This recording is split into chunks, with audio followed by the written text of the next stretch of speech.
നിങ്ങളുടെ favourite shows ഇനി ഒരിക്കലും മിസ്സാവില്ല. ഇപ്പോൾ C5 കാണും നിങ്ങളുടെ ഫേവറേറ്റ് ഷോസ് തികച്ചും സൗജന്യമായി. സാറേ, ഇത് ഞങ്ങളുടെ മെമ്പറാ മുഹമ്മദ്. മെമ്പർ എന്ന് വെച്ചാ 5ാം വാർഡിലെ മെമ്പർ. മെമ്പറിന് ഓഫീസ് മാറിപ്പോയി. ഇത് പഞ്ചായത്ത് ഓഫീസല്ല, പോലീസ് സ്റ്റേഷനാ. സാറേ, എന്റെ മകന് ജാമ്യത്തിൽ കൊണ്ടുപോകാൻ വന്നതാ. മകനോ? ഏത് മകൻ? രാജു, ആക്സിഡന്റ് കേസില്. ഓ, രാജു. ചതിച്ചല്ല ഈശ്വരന്മാരെ. രാധേ, നീ കരയാതിരിക്കേ. സംഭവിക്കാനല്ലേ സംഭവിച്ചു. രാജുവിന്റെ കാര്യത്തിൽ നീ പേടിക്കണ്ട. അവൻ പ്രതാപൻ സാറിന്റെ കൂടെയല്ലേ നിക്കണത്. നീ കരയിലേടി. ഞാൻ മെമ്പറെ വിളിച്ച് സ്റ്റേഷൻ വരെ ഒന്ന് പോവാം. ചെറിയ വല്ല കേസുമായിരിക്കും. കരയാതെ രാധമ്മേ, കരയാതമ്മേ.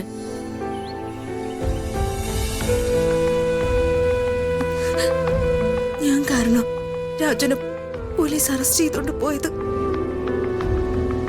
ഞാൻ ചെയ്ത തെറ്റിന്റെ ശിക്ഷ മറ്റൊരാൾ അനുഭവിക്കുന്നത് വലിയ പാപ രാജു.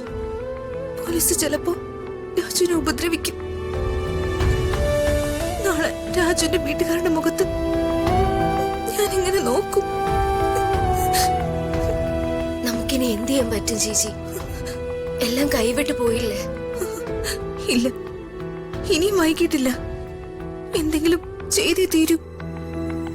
ആർക്കും ഇനി ഒന്നും ചെയ്യാനാവില്ല ചേച്ചി. പാവ രാജുവേട്ടൻ. ഇല്ല അപ്പു, എനിക്ക് രാജുവിനെ എങ്ങനെയെങ്കിലും ഈ കേസിൽ നിന്ന് രക്ഷിക്കണം. പക്ഷെ എങ്ങനെ? ആക്സിഡന്റ് ആയ ആളെ കണ്ടെത്തണം. അയാളുടെ വീട്ടുകാരോട് അപേക്ഷിക്കണം. അയാളുടെയും അയാളുടെ വീട്ടുകാരുടെയും കാല് പിടിച്ചോ, അവർക്ക് ആവശ്യമായ പണം നൽകിയോ, എങ്ങനെയെങ്കിലും രാജുവിനെ രക്ഷിച്ചേ പറ്റൂ. ആക്സിഡന്റ് ആയ ആളും അവരുടെ കുടുംബവും അതിന് സമ്മതിച്ചില്ലെങ്കിലോ? സത്യം, പോലീസ് സ്റ്റേഷനിൽ പോയി ഞാൻ കീഴടങ്ങും. പക്ഷെ ചേച്ചി, അത് വേണ്ട ചേച്ചി. ചേച്ചി ഒന്നുകൂടെ ഒന്ന് ആലോചിച്ച് നോക്ക്. ഇനി ആലോചിച്ച് നിൽക്കാൻ സമയമില്ല അപ്പു. ഇറങ്ങി തിരിച്ചാലേ എനിക്ക് രാജുവിനെ രക്ഷിക്കാൻ പറ്റൂ. ഞാൻ കാരണം ഒരു പാവം ജയിലിൽ കിടക്കുന്നതിന്റെ കുറ്റബോധം ചുമന്ന് ജീവിക്കാൻ എനിക്കാവില്ല. അപ്പോ നിന്റെ ഒരു കണ്ണ് ഇവിടെ എല്ലായിടത്തും ഉണ്ടാവണം. ഞാനിപ്പോ പുറത്തു പോയിന്ന് തൽക്കാലം ആരും ഇവിടെ അറിയാൻ പാടില്ല. അമ്മായിയും ദീപക്കിനെ പ്രത്യേകം നീ ശ്രദ്ധിക്കണം. ചേച്ചി എന്തൊക്കെയാ പറയുന്നത്? എനിക്ക് പേടിയാവുന്നു. നമുക്ക് രാജുവിനെ പോലീസ് കേസിൽ പെടുത്താതെ രക്ഷിക്കണ്ടേ? രക്ഷിക്കണം. എങ്കിൽ നീ ഞാൻ പറയുന്നത് അനുസരിക്കണം. ശരി ചേച്ചി. ആ രാജുവിനൊന്ന് കയറാൻ കണ്ട നേരം അവൻ വരാതിരുന്നെങ്കിൽ നമ്മുടെ പ്ലാൻ പൊളിയിലായിരുന്നു. അമ്മ ഋതുവിനെ പോലീസിന് പിടിച്ചു കൊടുത്തേനെ. അത് സാരയില്ലടാ. നമ്മുടെ പ്ലാൻ പൊളിഞ്ഞെങ്കിലും ആ രാജു പോലീസ് കസ്റ്റഡിയിലായില്ലേ? ഒരു കണക്കിന് അത് നന്നായില്ലേ? പ്രതാപൻ ഏതായാലും അവനെ ജാമ്യത്തിലെടുക്കാൻ ശ്രമിക്കില്ല. ആ സ്ഥിതിക്ക് മിക്കവാറും അവൻ ഇനി കുറച്ചു കാലം ജയിലിൽ തന്നെ കിടക്കേണ്ടി വരും. അവൻ ജയിലിൽ കിടക്കട്ടെ. ഓ, അങ്ങനെയെങ്കിലും അവന്റെ ശല്യം ഒഴിവായി കിട്ടുമല്ലോ. അമ്മേ, ദേ നോക്കിയേ.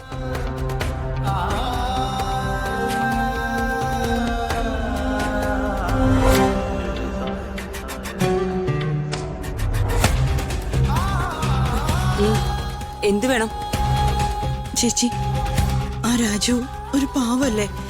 ചെയ്യാത്ത കുറ്റമല്ല അവനെ ഏറ്റെടുത്തത്. കുറ്റം ഏറ്റെടുക്കാൻ അവനോട് ആരെങ്കിലും പറഞ്ഞോ? അവനെ ആരെങ്കിലും നിർബന്ധിച്ചോ? അവനത് സ്വയം ഏറ്റെടുത്തതല്ലേ? നമ്മുടെ കുടുംബത്തോടുള്ള ആത്മാർത്ഥത കൊണ്ടല്ലേ അവൻ അങ്ങനെ ചെയ്തത്.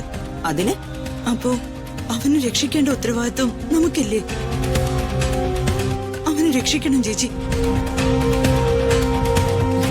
എങ്ങനെ രക്ഷിക്കണമെന്നാ നീ പറയുന്നേ? അത് പറയൂ, എങ്ങനെ രക്ഷിക്കും? അതെനിക്കറിയില്ല. പക്ഷെ അവനെ രക്ഷിക്കണം. രക്ഷിച്ചേ തീരൂ. അവനെ രക്ഷിക്കാൻ ഇനി ഒരു വഴിയേ ഉള്ളൂ. രാജു പുറത്തിറങ്ങണമെങ്കിൽ ഋതു അകത്തു പോണം. അതിന് നിനക്ക് സമ്മതമാണോ? വേണ്ട. ഇതല്ലാതെ വേറൊരു വഴി എനിക്കറിയില്ല. നിനക്ക് വല്ല വഴി അറിയോ? അയ്യോ, അമ്മാവൻ പോലും കൈവിട്ട കേസായത്. ഇതിലൊരു അഭിപ്രായം പറയാൻ ഞാനില്ലേ? നമ്മൾ നിസ്സഹായരാണ് യാമിനി. യാമിനി ചെല്ല്.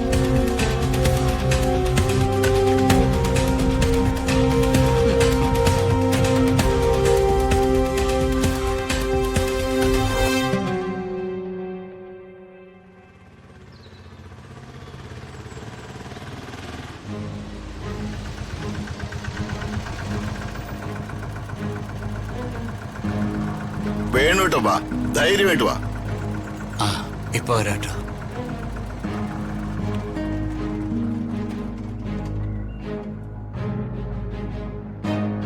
ഹലോ, എങ്ങോട്ടായി കയറി പോന്നേ?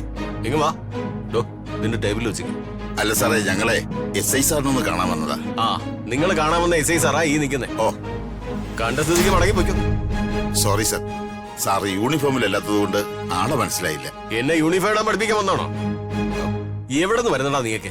സാറേ, ഇത് ഞങ്ങളുടെ മെമ്പറാ മുഹമ്മദ്. മെമ്പർ എന്ന് വെച്ചാ? 5ാം വാർഡിലെ മെമ്പർ. മെമ്പറിന് ഓഫീസ് മാറിപ്പോയി. ഇത് പഞ്ചായത്ത് ഓഫീസല്ല, പോലീസ് സ്റ്റേഷനാ. സാറേ, എന്റെ മകന് ജാമ്യത്തിൽ കൊണ്ടുപോകാൻ വന്നതാ. മകനോ? ഏത് മകൻ? രാജു, ആക്സിഡന്റ് കേസില്. ഓ, രാജു. അവനെ കൊണ്ടുപോയതുപോലെ തന്നെ. അതെന്താ സാറേ, ആള് മരിച്ചിട്ടൊന്നുമില്ലല്ലോ. സ്റ്റേഷൻ ജാമ്യത്തിൽ വിടാവുന്നതല്ലേ ഉള്ളൂ. അല്ല, ഇയാൾ എവിടത്തെ മെമ്പറാന്നാ പറഞ്ഞേ? 5ാം വാർഡിലെ. 5ാം വാർഡിലെ? അല്ലാതെ മജിസ്ട്രേറ്റ് ഒന്നും അല്ലല്ലോ. വാർഡ് മെമ്പറെ കൊണ്ട് ആക്സിഡന്റ് കേസിന് ജാമ്യത്തിന് വന്നിരിക്കുന്നു. സാറേ, രാജുവിന്റെ പേരിലുള്ള വകുപ്പ് എന്താ? വകുപ്പും ചട്ടമൊക്കെ തീരുമാനിക്കാനാ ഞങ്ങളെ പോലീസുകാർ ഇവിടെ നിൽക്കുന്നേ. മെമ്പർ പോയാട്ടെ. സാറേ, ഞങ്ങൾക്കൊന്ന് കാണാൻ പറ്റുമോ? ഇയാളുടെ അടുത്തല്ലേ പറഞ്ഞത് കാണാൻ പറ്റില്ലെന്ന്? സാറേ, ഞാൻ അവന്റെ അച്ഛനാ. വണ്ടി അടിച്ചെടുത്ത് ആശുപത്രി ചാവാൻ കിടക്കുന്നുണ്ടല്ലോ, അവനും ഉണ്ട്. അച്ഛനും അമ്മയും കൊച്ചച്ഛനും കുഞ്ഞമ്മയൊക്കെ. സാറേ, ഞങ്ങളൊന്ന്. ദേ, ഇനി ഇവിടെ നിന്ന് താഴഞ്ഞു വിട്ടിയുണ്ടല്ലോ, രണ്ടിനെയും പിടിച്ച് ഞാൻ അകത്തിടും. മര്യാദക്ക് സ്ഥലം വിട്ടോ. വേണോട്ടപ്പാ, നമുക്ക് വേറെ വഴി നോക്കാം.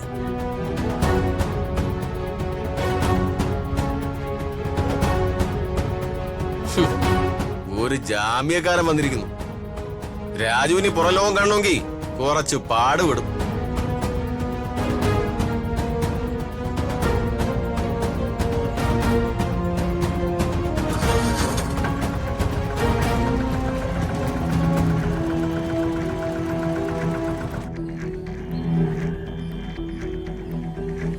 രമ്യേ, നീ വരുന്നുണ്ടോ?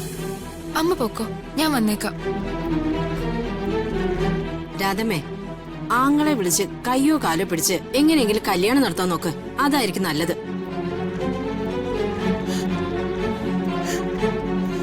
രാധമ്മ വിഷമിക്കണ്ട. രാജുവിനെയും കൂട്ടി വേണമെങ്കിൽ ഇപ്പം വരുന്നേ. എന്നാലും ഇത്രയും നാളായിട്ടും ഇങ്ങനൊരു സംഭവം അവന്റെ ജീവിതത്തിൽ ഉണ്ടായിട്ടില്ല. വീട്ടിലൊരു മംഗളകർമ്മം നടക്കുന്ന സമയത്ത് തന്നെ അവൻ ഇങ്ങനൊരു ദുർവിധി ഉണ്ടായല്ലോ ദൈവമേ. രാധമ്മ ഇങ്ങനെ പേടിച്ച എങ്ങനെയാ? രാജുവിനൊന്നും സംഭവിക്കില്ല. പിന്നെ ശ്രീക്ക് ഇതല്ലെങ്കിൽ വേറൊരു ചെക്കനെ കിട്ടില്ലേ? കരയാതെ രാധമ്മേ. ഡൗൺലോഡ് ചെയ്യൂ C5 ആപ്പ്. കാണൂ എല്ലാ എപ്പിസോഡുകളും സൗജന്യമായി.